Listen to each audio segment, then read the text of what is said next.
जय हिंद मेरे प्यारे साथियों। स्वागत है मेरे यूट्यूब चैनल जॉब की जानकारी। तो दोस्तों इस वीडियो में हम बात करने वाले हैं स्टेट बैंक ऑफ इंडिया में जूनियर एसोसिएट की निकाली गई बम्पर वैकेंसी के बारे में। जी हाँ दोस्तों, SBI state bank of India ने अपना नोटिफिकेशन आउट कर दिया है। क्या क्या चीज़ें नोटिफिकेशन में रहने वाली है हम एक बार गो थ्रू कर लेते हैं, जिससे कि सारे के सारे डाउट जो होंगे वो क्लियर हो जाएंगे। तो चलते हैं इसके नोटिफिकेशन की तरफ में। सबसे पहले दोस्तों बात करते हैं कि इसकी ऑनलाइन एप्लीकेशन कब से स्टार्ट होगी। जैसे कि आप देख रहे हैं 17 नवंबर 2023 से इसके ऑनलाइन फॉर्म भरना स्टार्ट हो जाएंगे, जो कि 7 दिसंबर 2023 तक आपकी लास्ट डेट देने को मिल जाएगी। यानी कि 20 दिन का समय होगा आपके पास में फॉर्म को अप्लाई करने का। अब दोस्तों हम बात कर लेते हैं सबसे पहले कि इसका जो सिलेक्शन प्रोसेस में आप जानते हैं कि पहले इसका प्रीलिम एग्ज़ाम हो जाता है, उसके बाद में इसका एक मेंस एग्ज़ाम होता है। तो जो प्री एग्ज़ाम होने वाला है दोस्तों, वो जनवरी 2024 में उन्होंने टेंटेटिव डेट दे दी है कि आपका जनवरी 2024 में प्री एग्ज़ाम हो जाएगा, और मेन एग्ज़ाम जो होगा उसके नेक्स्ट मंथ यानी कि फरवरी 2024 में आपका फिर जो है एग्ज़ाम मेंस का ले लिया जाएगा। अब बात करते हैं वैकेंसीज़ की दोस्तों। तो वैकेंसीज़ आप यहाँ की दिखेगी। तो वैकेंसी की बात करूँ तो यहाँ पे आपको सर्कल वाइज यानी कि अहमदाबाद, अमरावती, बेंगलुरु, भोपाल, भुवनेश्वर, चंडीगढ़, न्यू दिल्ली, चंडीगढ़, यानी कि सर्कल वाइज वैकेंसी निकाली गई है। तो मैं जैसे कि मान लो कि अहमदाबाद सर्कल के अंदर में जो स्टेट है गुजरात, उसमें आप वैकेंसी देखेंगे दोस्तों तो 820 वैकेंसीज़ हैं, अच्छी खासी वैकेंसीज़ हैं। और अगर आप बैकलॉग वैकेंसी की बात करें तो 72 इनके पास में बैकलॉग वैकेंसीज़ हैं।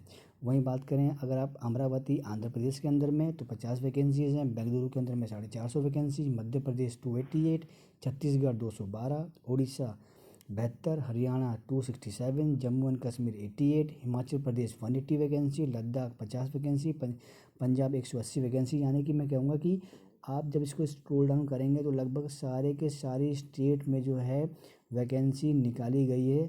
तो मैं कह सकता हूँ कि बहुत ही बढ़िया चांसेस हैं कैंडिडेट के लिए जो वेट कर रहे थे इस वैकेंसीज़ का।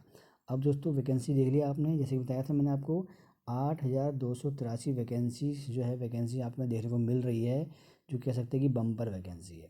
अब दोस्तों हम आगे देखते हैं कि इसमें क्या क्या चीज़ें मेन चीज़ें जो आपको चाहिए होंगी रहने वाली हैं। सबसे पहले हम बात करते हैं इसकी एजुकेशन क्वालिफिकेशन की। तो यहाँ पे दोस्तों एजुकेशन क्वालिफिकेशन में आप जो है ग्रेजुएट होनी चाहिए किसी भी स्ट्रीम से। और इसका जो कट ऑफ डेट रखा गया है वो रखा गया 31 दिसंबर 2023, यानी कि 31 दिसंबर 2023 से पहले अगर आप ग्रेजुएट हैं तो आप इस फॉर्म को जो है ईजिली अप्लाई कर सकते हैं। बात करें हम एज क्राइटेरिया का दोस्तों, तो एज क्राइटेरिया के अंदर में जो एज लिमिट रखी गई है, जो कट ऑफ डेट रखा गया और रखा गया 1 अप्रैल 2023, आपकी एज 20 साल मिनिमम और मैक्सिमम 28 साल होनी चाहिए 1 अप्रैल 2023 को। और दोस्तों आपका जन्म जो है वो 2 अप्रैल 1995 से लेकर के 1 अप्रैल 2003 के बीच में होना चाहिए। दोस्तों ये दोनों डेट हैं, इसके बीच में आपका जो है जन्म जो है होना चाहिए। बात करें एज रिलैक्सेशन की कि क्या आपका एज का रिलैक्सेशन रहने वाला है। SC/ST कैटेगरी की 5 साल है, OBC की 3 साल आपको मिल जाएगी, PWD जनरल कैटेगरी में 10 साल की, PWD SC/ST में 15 साल की, PWBD OBC में 13 साल की। अगर आप एक्स सर्विस मैन है तो वहाँ भी आपको जो है छूट मिलेगी। विडो है, कोई डाइवोर्स वुमेन से तो 7 साल छूट मिल जाएगी। तो आप कह सकते हैं कि आपको as per government norms as में जो रिलैक्सेशन है वो भी आपको यहाँ पे देखने को मिल जाएगा। दोस्तों यहाँ पे जो सिलेक्शन प्रोसेस होता है उसके अंदर में पहले प्री एग्ज़ाम होता है, उसके बाद में इसका मेन एग्ज़ाम ले जाता है। तो प्री एग्ज़ाम जो होगा दोस्तों उसमें क्या करने वाला हम उसके ऊपर गो थ्रू कर लेते हैं। तो जैसे कि आप देख रहे हैं जो प्री एग्ज़ाम होगा दोस्तों उसके अंदर में आपका इंग्लिश लैंग्वेज, न्यूमेरिकल एबिलिटी और रीजनिंग एबिलिटी का पेपर आएगा। मीडियम होगा आपका इंग्लिश के अंदर में। तो इंग्लिश लैंग्वेज होगा उसमें 30 क्वेश्चंस आएंगे इंग्लिश लैंग्वेज के, 30 मार्क का पेपर होगा, समय होगा 20 मिनट। उसके बाद न्यूमेरिकल एबिलिटी में 35 क्वेश्चंस, 35 मार्क का पेपर, 20 मिनट टाइम मिलेगा।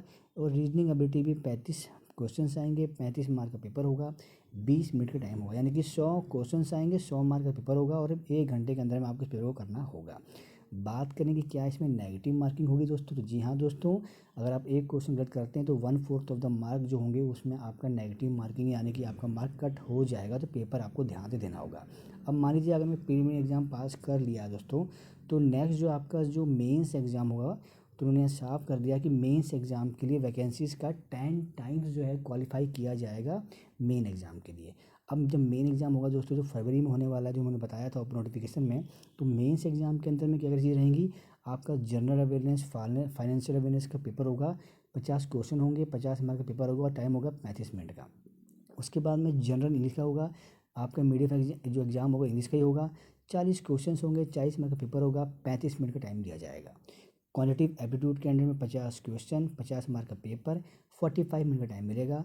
Reasoning ability and computer aptitude में 50 क्वेश्चन, मैक्सिमम मार्क आपके 60 होंगे, यहाँ पे 45 मिनट का टाइम मिल जाएगा आपको। तो टोटल अगर हम बात करें दोस्तों, तो नंबर ऑफ क्वेश्चन आपको 160 होंगे, 190 होंगे।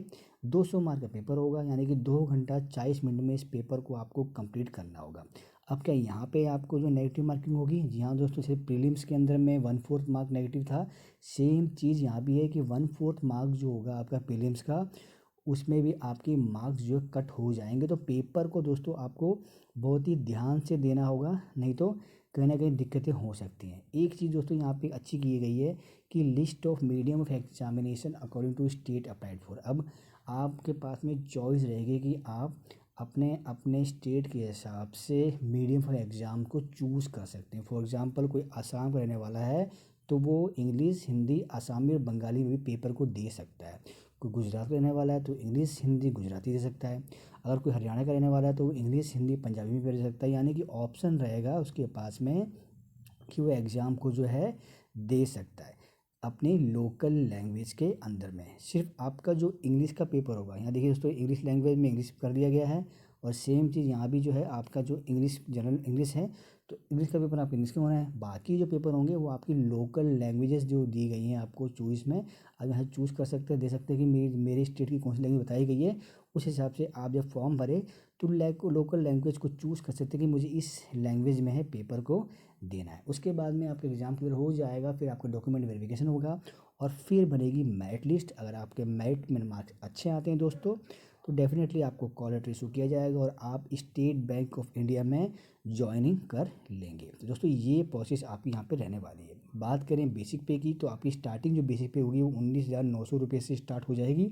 बाकी जितने भी अमेंडमेंट्स होते हैं, आपको डीए हो गया, एचआरए हो गया, ये सब चीज़ें मिलेंगी। और सबसे इम्पॉर्टेंट चीज़ दोस्तों, जब आपका ये रिक्रूटमेंट होगा तो आप न्यू पेंशन स्कीम के अंदर में जो है आएंगे, यानी कि जो एनपीएस जो नया सिस्टम आया है उसके अंतर्गत में आपको जो है इसमें ज्वाइन किया जाएगा। अब बात करते हैं कि इसकी एप्लीकेशन फ़ीस कितनी रहने वाली है। तो SC ST PWD ESM और DSM के लिए कोई फ़ीस की ज़रूरत नहीं है। और अगर आप जनरल OBC और EWS कैटेगरी में आते हैं दोस्तों तो 750 रुपये आपको पे करने होंगे अगर आपको फॉर्म को अप्लाई करना है। कैसे फॉर्म को अप्लाई करना है दोस्तों, तो यहाँ पे देखिए ये लिंक दिया गया है, इस लिंक पे जाना है और इस फॉर्म को अप्लाई आपने कर देना है। फॉर्म अप्लाई करते हुए ध्यान रखना है कि जो गाइडलाइन दी गई हैं, यहाँ देख सकते हैं आप, यहाँ पे proper guideline for filling online application दे दी गई है। इसको अच्छे से पहले आपने पढ़ लेना है और पढ़ने के बाद भी फॉर्म को अप्लाई करना है। फॉर्म अप्लाई करने से पहले आपके फ़ोटोग्राफ, सिग्नेचर, डॉक्यूमेंट जितने भी होंगे उसको अच्छे से PDF के अंदर में स्कैन करके आपने रख लेना है। तो दोस्तों ये चीज़ें थी इस नोटिफिकेशन के अंदर। मैं आशा करता हूँ सारे डाउट क्लियर हो गए होंगे। फिर भी अगर लगता है कि मेरा डाउट क्लियर नहीं हुआ है, मुझे समझ में नहीं आया है, तो आप कमेंट बॉक्स में कमेंट कर सकते हैं या फिर टेलीग्राम ग्रुप के साथ में एक मैंने व्हाट्सएप चैनल ग्रुप बना रखा है जिसका दोनों का लिंक डाल दिया मैंने डिस्क्रिप्शन बॉक्स में। वहाँ पे आकर के आप लिंक के थ्रू उसको ज्वाइन कीजिए और वहाँ आकर के आपके जो भी डाउट क्वेरीज हैं आप आके पूछ सकते हैं। जितना मुझे नॉलेज होगा मैं आपकी हेल्प करने की कोशिश करूँगा। दोस्तों फिलहाल के लिए इतना ही। वीडियो अच्छा लगा है तो लाइक कर लीजिएगा, पहली बार चैनल में आए हैं तो चैनल को सब्सक्राइब कर लीजिएगा।